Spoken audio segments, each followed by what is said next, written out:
Good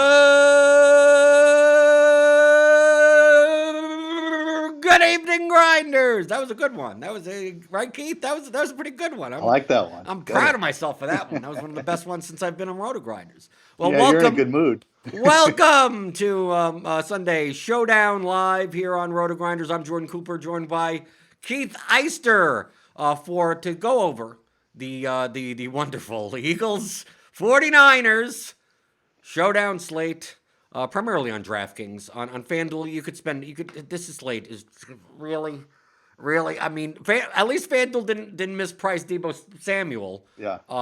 So we give them that credit. If you could spend all your money on DraftKings, I don't know. Maybe you did something wrong. You're playing people that are injured, I guess. I mean, you can spend all your money. It's just a matter of do you. So do you think that's overall? I mean, we have no surprise inactives. I mean, typically we cover inactives first. Everyone that was supposed to be out is out. All the Eagles are out. All the 49ers are out. More of the Eagles. I don't know who's catching the ball. And then the Mostert's still out. I mean, we still got the same people. It's almost like the player pool is almost less like than we normally would have it, because normally I would scroll on lineup HQ, and now you can't even scroll. Yeah, definitely missing some Eagles pass catchers. Yeah. I mean, the overall thing is on DraftKings is that Devo Samuel's 200. Now, Shanahan said that it's not like he's going to play full time. He's not going to play a ton. He'll play plenty, but he's not going to be on the field all the time. But he's 200. So typically the guys that are he's the same price as Dante Pettis, and he's a shadow. You could barely ever see him on the field. So Keith, how are you primarily attacking this slate? Where I don't remember a slate this bad from a roster construction perspective, as far as duplication and the fact that you can't barely spend all your money. I mean, we've had some slates that are close to it, but nothing like this. I mean, we're going to see tons of quarterback in the captain spot. I mean, the natural inclination probably from casuals is that they're going to spend as much money as they can. I'm going to assume that the lineups that you've built, legitimately have left 10,000 on the table. Yeah, I was just scrolling through. I think 18,600 is the most I left on the table in one of my lineups. So I've locked button Devo Samuel. I know that Shanahan said he was going to ease him back in, but at $200, I mean, he catches the ball one time, and that's probably gonna do it for you with what you can fit around him. Now, like you said, a lot of people are going to play Devo, and then they're just going to pay up for both quarterbacks and Ertz and Sanders and Kittle and all those guys. So what I'm doing is I'm playing it just like a normal slate, where I'm still mixing in some of the secondary pass catchers and things like that. I'm playing both San Francisco running backs. I think Wilson will get carries. And then the Eagles, outside of Ertz, are going to be nobody knows who John Hightower is. So we've got him projected at 13% right now. I think the ownership is low because Devo's that just dashes. So I don't think Jamino necessarily. Yeah, so this is going to be off too. Yeah. Right. So you can't even go by this. But I mean, yeah. Well, so I think Hightower is going to be even lower because he's $800. He's their number 2 wide receiver, probably their 4th option in the offense. Nobody's going to play him unless you leave literally $10,000 to $15,000 on the table. That's the only way you can make a lineup with him and Devo in it. Right, but how about Devo captain? Don't even bother. No. Yeah, no, none for me. Right, if that's the optimal lineup, that means you're splitting it 7,000 ways. Yep, I'm playing for a 4-reception, 40-yard game from Devo. Plug that in for 200, and then fit the right pieces around him. Ecuz3 on YouTube. If you're on YouTube watching us, hit that thumbs up button. Right? We always love the thumbs up and the subscribe. Just move your mouse around. Click on whatever you want. He brings up a good point, but catching one pass doesn't get it done raw points-wise. So value isn't everything. I think what's unique on this slate is that we have a $200. We have the cheapest player on the slate that could if Devo Samuel outscores anyone above, all he has to do is outscore any position, and he'll be optimal. So Yeah. if you don't play Devo Samuel, you're basically making a bet that there are 5 players that could fit into one lineup that could outscore him. If Robbie Gold, if the kickers, the defenses, Trent Taylor, Sanu, Clement, Richard Rodgers, whoever, if Corey Clement runs the ball in and you're like, oh, I got 3% on Corey Clement with 7 points. Like if Debo has 7.5, Corey Clement doesn't matter. He doesn't matter. Yep. Right. So that's Exactly. really the main thing of if you fade Samuel, you have to root for a Samuel Zero. essentially. Yeah. Yeah. I mean, if he catches 2 passes for 20 yards and puts up 4 points, yeah, you're right. It probably doesn't get there. There's probably a value option that outscores him. But if he puts up that 4 for 40 line, that's 8 points. I mean, I think that's the range that you need him. And I think that's totally, even if he only is on the field 40% of the time, and as long as he runs a route when he's out there, I think he gets there. Okay, so for captain perspective, I mean, quarterback captains are going to be popular because of Samuel. I don't necessarily think that's the optimal in a game with a 45 total. That I'm assuming Sanders or a receiver like Kittle or Ayuk.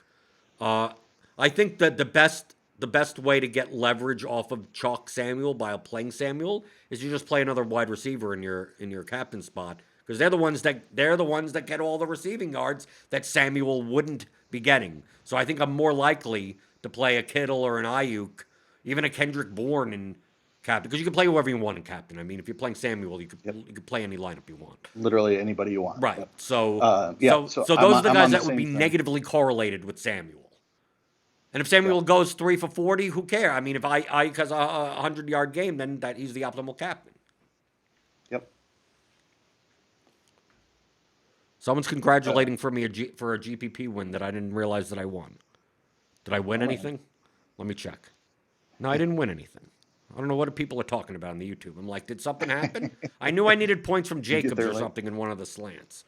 I did extremely well, so they're congratulating me. I'll take the congratulations all you want. But we're talking about the Showdown slate, so no one cares about my lineups.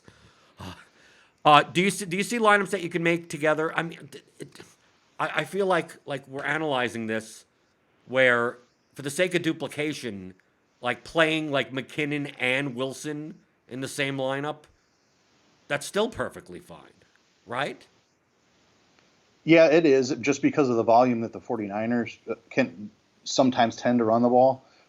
It is something that I did not do, just because I played a lot of McKinnon and Wilson in the captain, and I don't want the other one in my lineup. If I'm expecting one running back to get 2 or 3 touchdowns, that means the other one isn't getting any, probably.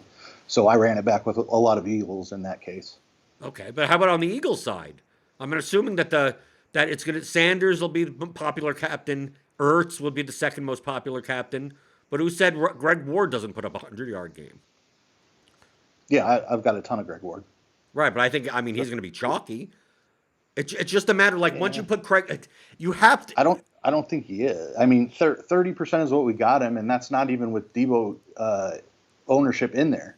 So if Devo takes 5-10% away, he's one of the least chalk. It's Kittle, Ertz, Sanders, and the quarterbacks are going to be in so many lineups, like a ridiculous amount, because they're going to play those 5 main players with Devo. So anyone outside of those 5, I think, is not going to be chalky from a Showdown perspective. Right. I mean, I still think he'll be 35% owned. It's not like he'll be unowned. Right. Yeah. I mean, he's their probably second pass catching option after Ertz. So technically third. Probably Sanders is too. Probably. Yeah. Probably. No, because I'm just thinking you put Ward in the captain spot, and I feel like if you're building lineups right now, it's we're at 40 minutes before lock. We're not going to go all the way up to lock. The show came late. I had to fill in, and tons of stuff going on. We'll be getting out of here, so you could still take care of your lineups. I could take care of my lineups. Keith could take care of his lineups. But you have to. It almost feels like you have to resist the urge to spend all your money. Like, I could Yep. put Ward in the captain spot, and then all of a sudden I'm like, well, then I got to play Wentz. That makes sense, right? That's correlative. And then you're like, well, look how much money I have. So it's like, Mullins, Sanders, Kittle. I mean, like, you just, like, why And don't. that, So I think a good exercise would be, these are for large GPPs, obviously not like single entry, smaller stuff, is that fill out your lineup and spend as much salary as you can. And then take one of those slots that you spent up for and find the guy that's 3,000 cheaper than that. yep. Right? So if you spent up and you're like, well, I have Kittle there, and it's like, well, take Kittle down to Kendrick Bourne, and then you're done. Or I have Yep. Ayuk there. Take Ayuk down to Trent Taylor, and Yep. you're done. Right? Or something, or the 49ers defense. That's what I'm saying. So Wentz and Mullins are going to be way overowned because you can fit them in every single lineup. And I think Kittle, Ertz, and Sanders are the other. I think those five particularly are just going to be way overowned. Yeah, but they are the best plays. Right? No doubt. Yeah. Right. It's just that it's going to be duplicated. I mean, the likelihood, if I ran this, which I haven't, typically I'll run like 300 lineups and see, what the combinations are. I think there's a very high likelihood that first place is split a gargantuan amount of times on this slate, more so than other slates. Yeah. And so I'm playing for the two touchdown Greg Ward game where I only have to split it with 20 people instead of 200. Right. So I to me, I would. This is the type of slate where I'll make 20 lineups for, not 150 lineups. Or, I mean, you could still, hey, me and you, Keith, we do things differently, right? You're looking for the optimal and hope it's not duplicated. Me, I'm looking for non-duplicated lineups and hope it's the optimal. I look at this slate and go, good luck with finding non-duplicated lineup. So, like, I don't want to invest all that much if I make 50 lineups and I find out that like 47 of them have more than 20 dupes, it's like, why did I play this slate? Yep. Eric Johnson's asking, don't play Samuel captain. I'm going to yell at people now. Yeah, don't do that. If that's the optimal lineup, necessary. you're gonna be in the large field GPP and win $600. Well, you don't even need to do it. Like there's plenty of salary room without doing that. Right. And Samuel easily cannot be the highest scorer on the slate. I mean, like, yeah, I don't see him out there 80% of the time, so he's not going to have 100 yards and 2 touchdowns that you need from a captain. Well, someone in chat, NY Jet, says that maybe this is the game to play the defenses in captain.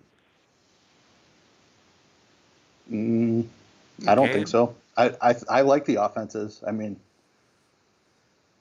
you just go for a pick six or something like that. I'm racking my mind looking at this, going, okay, I'll play Sanders and captain and leave some money on the table, and then I look at the lineup and I'm like, there's no way this is not duplicated still. And I'm moving down, and I'm clicking around. I'm in lineup HQ in the preview, right? Like I'm gonna switch over here since I'm producing. I could switch over here. We could go to the browser. I'll zoom in. Like let's take a look at if I put Sanders. Like I just want to show people because I think people just don't get it. Okay, so let me make sure I'm zoomed in. Okay, I'm gonna go and I'm gonna put. And you can do this in lineup HQ. If you're a premium member, you could use this. So Core 4 Premium, go at $5 off if you use the promo code rotogrinders.com/media/SNF. The link should be in the description. Get $5 off your first month. So, like, look at this. I mean, I'm putting Devo in the captain. Average remaining players is 99.40. I mean, like, this is just stupid, right? I'm going to switch over. I'm going to go Wentz, Mullins, Kittle, Sanders, and I still have money. And Ertz, right? I still have 3,700 left over. Like, what's the combination that the Samuel captain's going to win, right? Unless you're leaving 15,000 on the table. Yeah, I'm going to play the guy that scores more than Samuel in the captain and play Samuel in the flex and still have more than enough money to spend. Right. I mean, literally leaving $10,000 on the table. Right. I mean, if we just take a look, I'm just going to run through like what the optimal or whatever. I mean, look, the Wentz, Samuel, Wilson, McKinnon, Sanders, Mullins. So like not even none of the wide receivers even, right? Just the running backs, the quarterbacks, and like that would be like a cash game type of lineup. But I mean, look, you could look at that lineup and you're spending all your money. If you don't play either of the quarterbacks, you're leaving 2,000 on the table.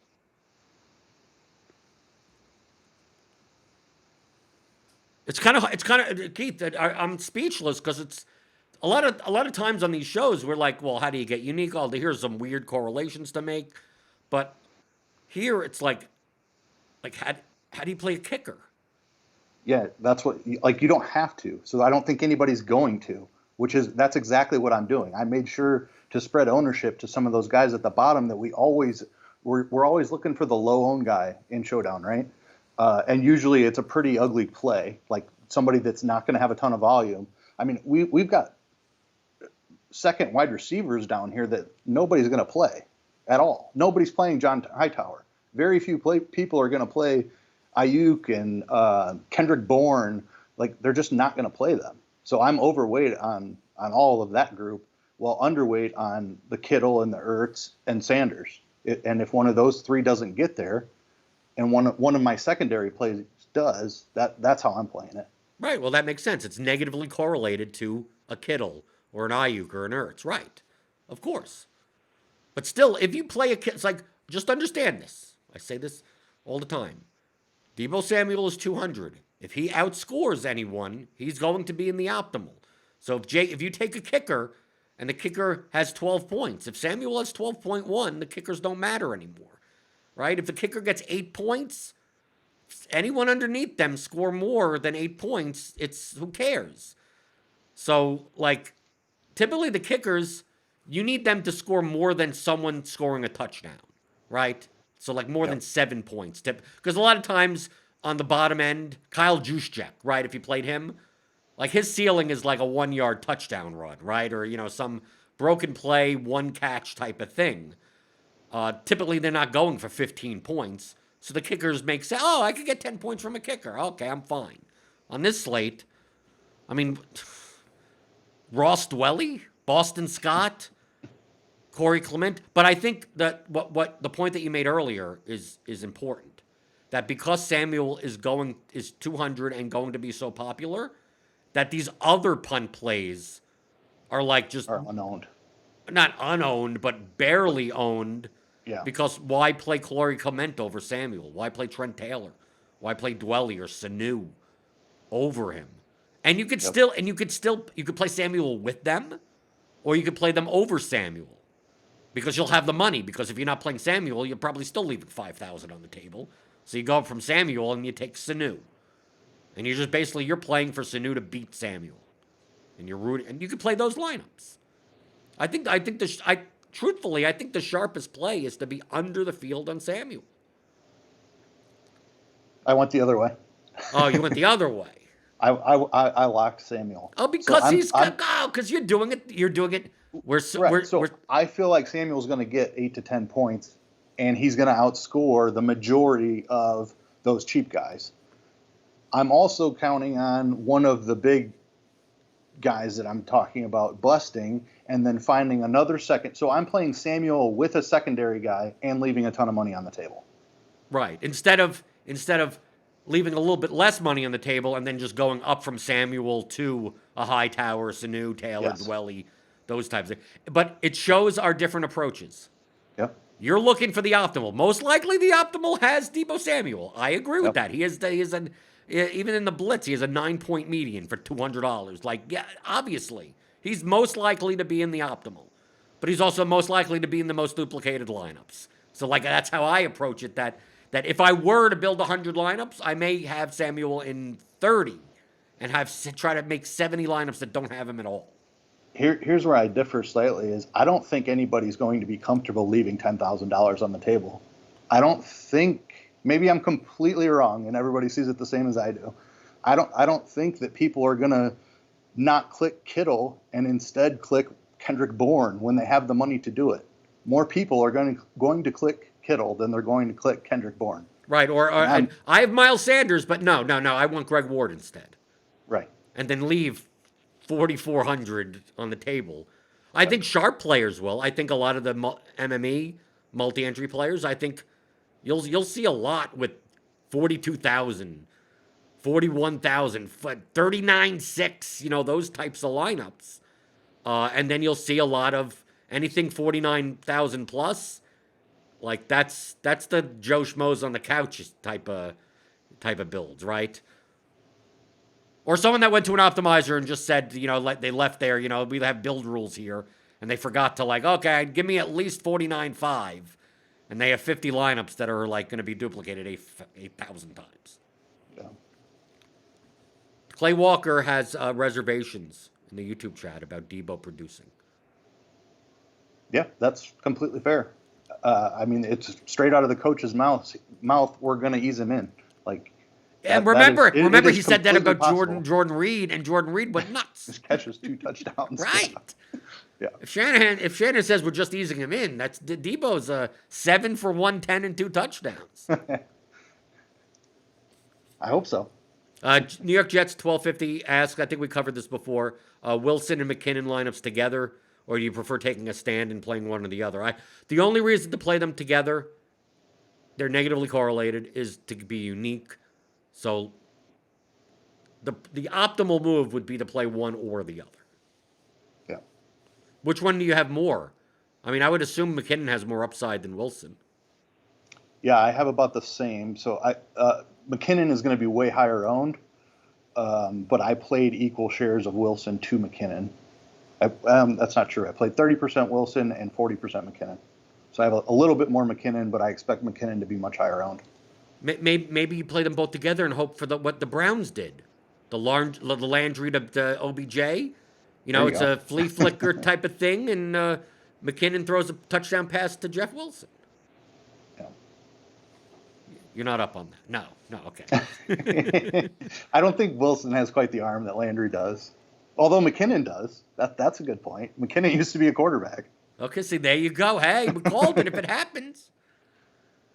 Jordan Pintar in the chat says Hightower could see 80% of snaps and Devo could see 30% of snaps. Yep. Do you see Devo playing only 30% of the slaps?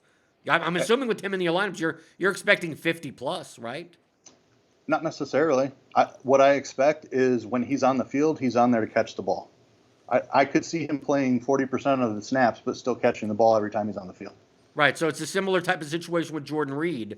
Yeah. When, yes, he only played like 20 snaps, but he's not there to block. So he's going on 20 snaps, 20 routes, and typically he's the first option, right? Like they're playing him, so he is the first option. Exactly. When it's 3rd and 7 and he runs out onto the field, I'm pretty confident the ball's going to him. Right. And if he's covered, then it's going to someone else. So you're approaching it that if Debo's on the field, he's the number one wideout. Yep. So the play is going to be designed for him if he's open.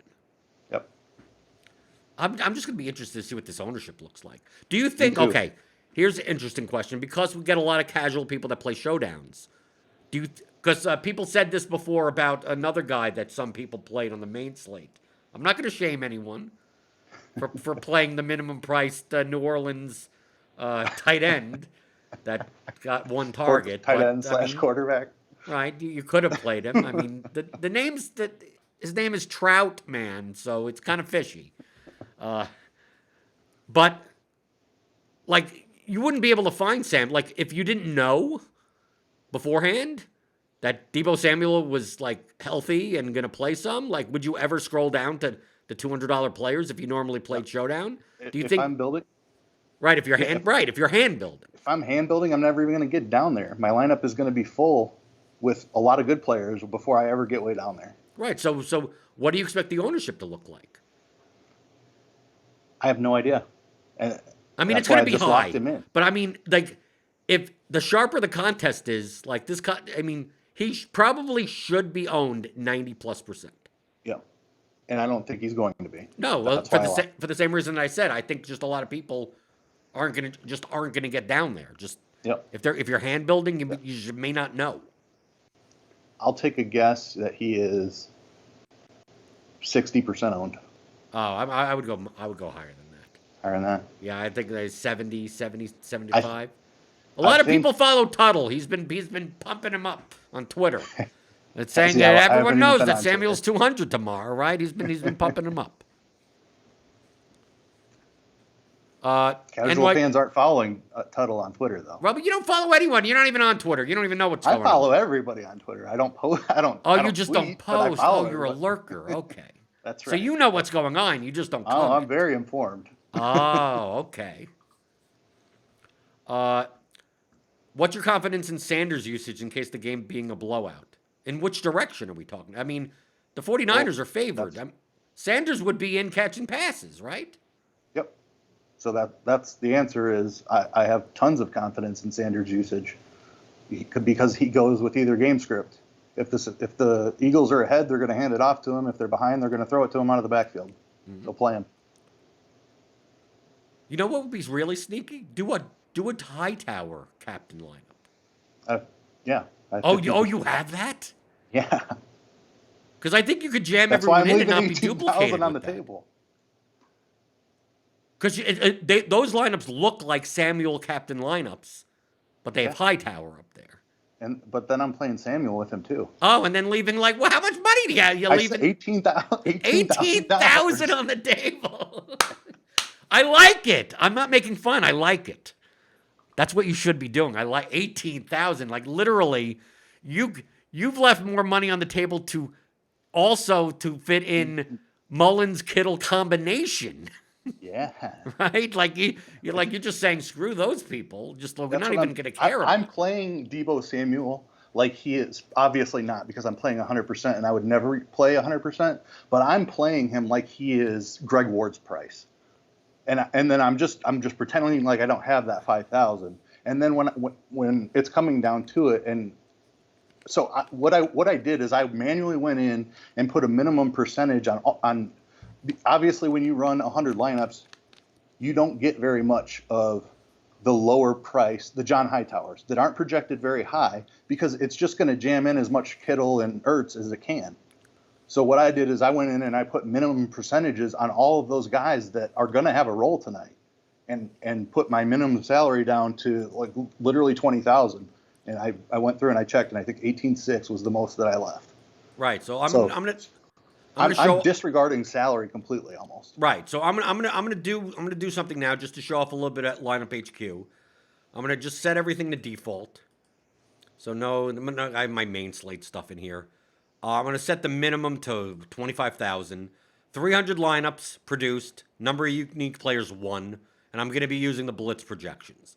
So I'm just gonna run that to show you, like, if you just use if anyone's just out there using projections. And just like I'm running what the optimal median, like how much of people you're gonna get, like you're gonna be amazed at looking at these numbers. It's gonna be nuts. People, do you know how many people click optimize and then upload their CSV and don't check their lineups? That I think Kittle and Ertz are going to be 80% owned. That's why I don't think Devo is going to be as high, because you don't even without having Devo at 200, the salary isn't that tight. Right, because we have Jeffrey out and Deshaun Jackson. I mean, we have a lot of guys out already. Exactly. Oh, let's see. Nothing in the chat going on.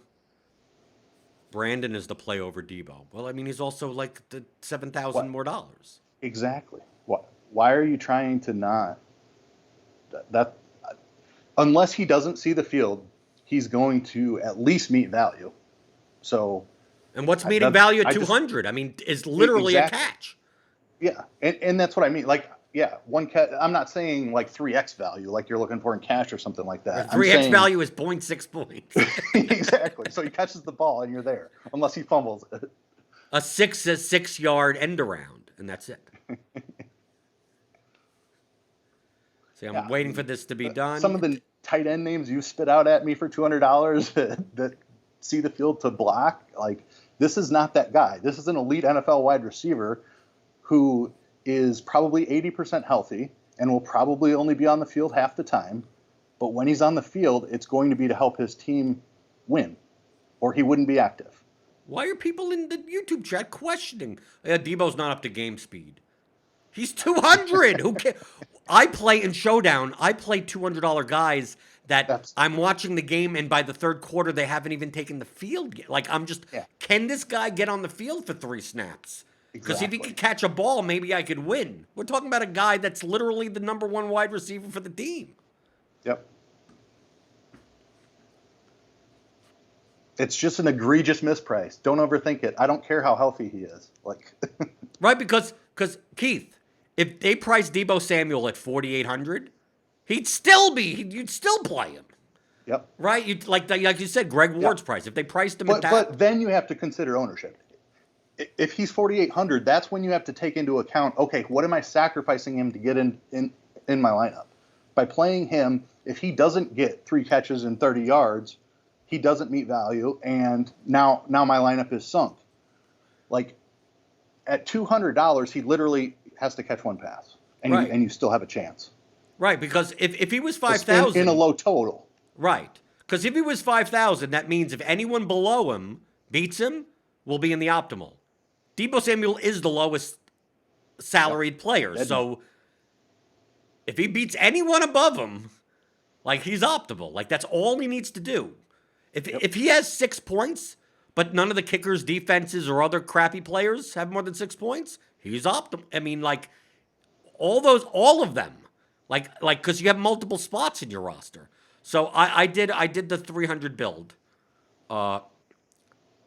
It's weird to say that Deebo Samuel only shows up in 18% of lineups because it's trying to spend it's trying to spend as much salary for raw points as possible. So like the top lineup, 90.33 by fantasy points, and then let's take a look. I can't sort by low to high. But like that, this is what's going to happen. 49ers defense, Robbie Gould, Nick Mullen, both quarterbacks, Sanders, the kickers, Greg Ward. The most popular captain is Miles Sanders, but we do have like 7% Deebo Samuel in the captain spot. Like, if we take a look at those lineups, I'm going to click over here. Like, these are lineups. The top fantasy point lineup in median with Deebo Samuel and the captain only spends 41,900. And that's the top That's the top based on Blitz projections. So that's how ridiculous this slate is. So if I take this off and this is obviously without any correlations or anything like that. You'd probably make groups and make sure that you know things match to each other. If I go by salary, okay, salary high to low. This is on 300 optimized lineups. Of course, when I'm running all this broadcast stuff, this goes a little slow. So the top one has Ertz in the captain and spends all the money. Total salary low to high. So what's the lowest amount of salary spent? To get to at least within the 300 optimals, has Deebo in the captain and only spends 37,700. So if you were to play like 2 of the 150 maxes and without any correlations or anything in it, like within the top 300 optimals are plenty of lineups that leave $10,000, $9,000, $10,000 on there. So like even if you wanted to make a better line, you couldn't. Like you legitimately could. Like they would if you spent more in this lineup, the projection would actually go down. Go down. Yeah. Right? How stupid is that? That's why this is stupid slate. I mean, it is. I don't know. It's interesting. You have to admit it's interesting. That's why I'm attacking it from a weird angle. I don't think anyone's going to play Greg Ward in the captain or Kendrick Bourne in the captain because you just don't have to. So it's not only that you don't have to; it's that it's clearly not the optimal play. Like it's clearly from a median perspective, it is 300 lineups, and you're not going to get to a Greg Ward captain lineup. No, that's absolutely right. I'm looking at the captains here. No. Here are the captains in 300 optimals based on Blitz projections. Sanders, 22%, Wilson, 14%, McKinnon, 13%, Ward, 11%, Ertz, 8%, Kittle, 7%, Mullen, 7%, Samuel, 7%, Wentz, 7%, Hightower, 2%, Robbie Gould, 2%, and 49ers defense, 1%. So the fact that Hightower and Greg Ward the fact that Hightower even showed up in 6 out of 300... That's why I was like, do you have any Hightower captains that kind of look like Samuel lineups? Like, okay. But it's quite possible Hightower gets 2 catches for 10 yards. I mean, like, that's obviously within the range of outcomes. Yeah, Okay, how about plays on but it's FanDuel? not as it's. Sorry, go ahead. No, Michael Hammer. How about plays on FanDuel since we know DK is all screwed up? I didn't even play the FanDuel slate, Typically, I don't. but I'm just be this transparent. Typically, I don't play FanDuel it Showdown because they don't have the 1.5 multiplier, and it just makes finding duplicate lineups to be nearly impossible. yeah, it's going to be a completely different. You're going to attack the slate the showdown or the single game slate completely different than you are on DraftKings because of that Devo Samuel outlier. Right. So now you're going to try to go find your low owned plays. Pulling up projections here, we've got Wentz. Let me sort by Sanders is the highest owned at 60%. So you're probably going to try to fade Sanders and hope that either the Eagles take the lead and don't use Sanders much, or that the Eagles don't use Sanders coming out of the backfield, and that it's Wentz that catches all the passes in catch-up mode. Right. Well, I'm gonna look. I'm gonna look right now. I'm switching over on Lineup HQ to FanDuel because we got to appeal to the FanDuel people, even though I may not play. No, on I FanDuel. mean I usually do. I was focused on DK tonight, but right. But you understand from my approach. Your approach, you can play FanDuel all you want and hope it's not duplicated. To me, I've looked through FanDuel, and it's like there's so many slates that you can't even find a lineup that's duplicated less than 10 times. So I just never even cared enough about yeah. it. So on slates like this, where I think there's a good chance that a skill player outscores a quarterback, those are the slates I actually prefer to play. Like Sanders is projected like 3 points behind Wentz, 4 points in the MVP slot. Still, a ton of people will play Wentz and Mullins in the MVP, so I would just load up Sanders in the MVP then. Okay, I'm running 100 lineups on FanDuel just to take a look. This is a good way to do it. If you're a premium member and you have the projections here, instead of like looking at the top, like the optimal median lineup or the top 5, run 100, run 300 to see who shows up the most, and typically those are the better plays. And I'm still here. We get a ton of Robbie Gold. How many field goals are the 49ers going to kick today? Yeah, I mean it's only a 45 total, so. Yeah, and FanDuel, based on the projections, it's basically a ton of Wentz, a ton of Mullins. But that makes sense. On FanDuel, typically the quarterbacks are the best in the MVP slots anyway. Yep. But the top optimal here does show Miles Sanders. Sanders, Hightower, Wilson, Mullins, Wentz. You only get five slots? Jesus. FanDuel, it's so bad. I know that we have to analyze or whatever. Just that FanDuel Showdown format is just awful.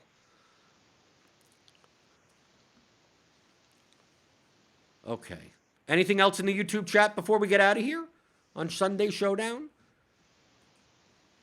Feel free to thumbs up, thumbs down. I don't care. It doesn't matter. The YouTube algorithm doesn't care if you thumbs down it. Oh, I'm showing my. I could show that. I could show my. Look how much Joe Mixon I had. Okay, there you go. That's why I had a good day. Dude, Michael Hammer says, dude, I got 50% of both kickers when I ran lineups. Yeah, because they have the higher medians because we have so many crappy players on the slate. They're going to show up more often. So really, do you think because of that? See, sometimes in large field GPPs, depending on, I think this happens more in MLB and NBA, where it's a daily sport and there are more like people that play regularly, that you could run like sometimes some people call them anti-optimizer plays. Like you run, like just like you said, you run 300 lineups and go, wow, you're getting a lot of these two guys, which means that people that are using optimizers that don't know how to use them are going to jam them. They're going to be higher owned because they're just going to be jammed in too much. And then you could leverage off of that by going, well, anyone that's using an optimizer is going to get way too much of the kickers. So I'm just going to like cap them at like 20% instead of that and then run it again. Like that type of thing. I think this is a slate very much like that. Yes. Richard Rodgers, 8% on FanDuel. Deontay Burnett. Burnett's not available on DraftKings, right? He's not. No, okay. I just wanted to make sure because I didn't see him in Lineup HQ. It's one of those types of things that I didn't see him. I hope he's not in my lineups type of, whatever. I did that the other day. Oh, my God. Oh, I wish I was on Twitter for the Jets-Broncos game. I made I did the donkey thing. You know what I'm talking about for Jets-Broncos? What was the donkey thing to do because you weren't paying attention to Twitter 20 minutes before the game for the Jets-Broncos? I don't remember that far back. Oh, come on. It was Thursday. You had to see the tweet that Jeff Smith was warming up with the starters. So I have to take Josh Malone out of all my lineups. Yeah, I also fell for or was caught in that too. Okay, but that's what I'm talking about. I had no Josh Malone or way too much Josh Malone and no Jeff Smith. Right, and then you go and you watch the game. It's like, where the hell's Josh Malone? And who the hell is Jeff Smith? I turned the game off after the first quarter because I knew I was dead. Right, and even through all of that, Jeff Smith had a good game. He had like 9 fantasy points and didn't even appear at like 400. Didn't even appear in the optimal lineup. You needed both kickers. In a game that 67 points or whatever, double kicker was the optimal. But hey, it could happen. Maybe Robbie Gould is maybe he's the MVP. He should be the captain. Could be. 3 and outs and no one gets into the red zone and just he could kick 4 or 5 field goals and get there. Sure. Right. Michael Hammer says that I sound like Gilbert Gottfried. I don't have the squinty eyes. I don't you're not as high pitched. I'm not that whiny or whatever. Okay. So any final thoughts, Keith, before we get out of here? No. Man, a few words. I knew you wouldn't. I knew. Yeah, well, I'm going to ask you this, really and you're going to be like, nope. Sorry, you cut out there. Really curious to see where the Devo ownership is, but no final thoughts. We said it all. Well, going forward, Sundays, Britt's going to be with you, and the good thing about having Britt host is that you don't talk enough for him to interrupt you. So that's it's almost a good thing, right? Because that's typically what he does. I interrupt people because I like anything that's silence. I'm just coming from broadcasting experience. It's just like if you don't say anything, I'll come up with something. I don't know what I'm talking about, but we're not gonna have dead air. But Britt should be on shows moving forward. I'll be on tomorrow. I'll be on Mondays with STL Cards for the Monday show. Tomorrow, I don't know what time. It's gonna be earlier, right? Because we have a 2-game slate, right? Because of the Chiefs and the Patriots game. So that game's on at 7:05. So most likely we'll be on at like 6:15 or something tomorrow to discuss it's a featured slate. I think they're having a millie. They're having a millie. Are they really? I think so on DK. I'm checking right now. They're having some big contest or something. Why not? Yeah, they might as well. Are they? I didn't even check. I knew the slate posted, but I don't know what the contests are. Monday Night Millionaire. Oh, there you go. 2.25 up to 2.25 prize pool. Oh, with $1 million up top. Yeah. What kind of garbage is that? Like people wouldn't play if it was $250,000 to first. Yep. Come on, really? We have to do this. Yeah. Okay. 44% to first place. Right, but you're gonna play it, right? Of course. Right, I'm not, because I know how to hold. I know how to just look at that and go, "This is stupid." It is stupid. I'll play whatever the smaller one is. They probably have a $3 play action, one, right, or something like that. But I say that, and then you're gonna see 20 entries into them. You're gonna see, I'll have 20 entries, probably. Got to take a shot. Right, it won't be 50. It won't be 100 or something that I may normally do. What's the price point? $10. Oh, okay, so that's it's not 20. So okay, 20, yeah. $200. I'll take a shot. Why? I'll say that I'm not going to do it, and I know I'm going to do it. And then, what I do is I'm going to enter 20 lineups earlier in the day, like a dummy lineup. And then at like 2 hours before, I'll be like, I could play 30 lineups. Like another 10. You never know, because I look at the combinations and go, I'd like to have 2 or 3 lineups of that. And I'd like to have 2 or 3 lineups. I can't do that in 20. Okay, another 10 lineups. We're degenerates, which is fine. Yep. That's what we are. We're grinders.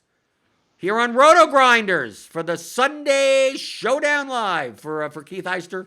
I'm Jordan Cooper, and if you're in the contest with me, I want you to come in second place or third place because Keith comes in second place. I come in first place. So I'm wishing myself good luck first, Keith good luck second, and you guys good luck third. Good luck in your contests.